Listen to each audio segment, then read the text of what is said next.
तुमसे सामने वाला जो एक्सपेक्ट कर रहा है उसकी आत्मा तुम में आ रही, उसको उस प्रकार से भरपूर कर रही, और भरपूर करने के बाद तुम्हारे अंदर से वो जा रही। तुम्हें पार्ट बजाने का मौका ही नहीं मिल रहा है, तुम्हारी जीवन कोई और ही जी रहा है। तुम्हारे माताजी तुमसे कुछ और एक्सपेक्ट करते हैं, पिताजी कुछ और एक्सपेक्ट करते हैं। उस माताजी की बच्ची या बच्चा कोई होगा किसी जन्म में, उन्होंने जो एक्सपेक्ट किया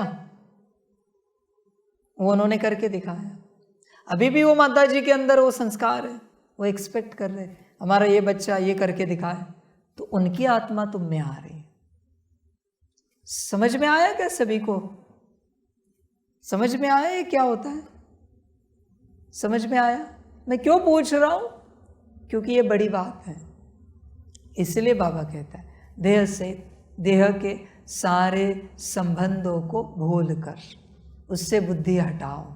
अब संसार वाले सारे दिन भर में कितनों की आत्माओं को अपने अंदर भरते हो, पाठ बजवाते हो, आपको भी पता नहीं। इसलिए संसार में चलने वाले व्यक्ति का नेचर एक नहीं मिलता, अनेक नेचर है। अगर आत्मा एक है तो नेचर एक होना चाहिए मेरे जैसा, पर अनेक नेचर है। क्यों? उतनी आत्माएं आकर जा रही। तुम क्रोधी तो क्रोधी रहो, फिर प्यार से बात ही नहीं करो। प्यार वाले तो प्यार वाले ही रहो, क्रोध बिल्कुल ना करो, फिर तुम हो। पर कभी क्रोध कर रहे हो, कभी प्यार से बात कर रहे हो, तो दो अलग है। इसलिए सावधान हो जाओ, सावधान हो जाओ। कितनी आत्माओं को तुम अपने अंदर बुला रहे हो सारे दिन भर में। जितनी बातों की तुम इच्छा करते हो ना, उतनी आत्माएं आती हैं।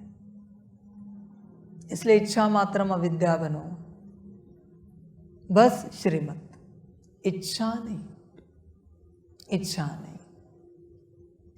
समझो इन बातों को। श्रीमत, अभी तुम यहां सकाश दे रहे हो, किसी को लगता है मुझसे इतना अच्छा सकाश नहीं होता, और उसको ये लगता है काश मुझे से बहुत अच्छा सकाश होता है, ऐसे सकाश हो जाए। तो जिस यूनिवर्स में तुम्हारा वो स्वरूप है जिससे बेहतरीन सकाश हो रहा है, वो यहाँ आ रहा है, तुम वहाँ जा रहे हो। तुम अपने आप को एक्सचेंज कर रहे हो इच्छा रख कर। श्रीमत में बाबा ने कहा ऐसे बनना है, ऐसे सकाश देना। हाँ जी बाबा, वही संकल्प, ऐसे हमारा सकाश होना चाहिए जैसे बाबा ने कहा है, ऐसे हम बनने चाहिए जैसे बाबा ने कहा है।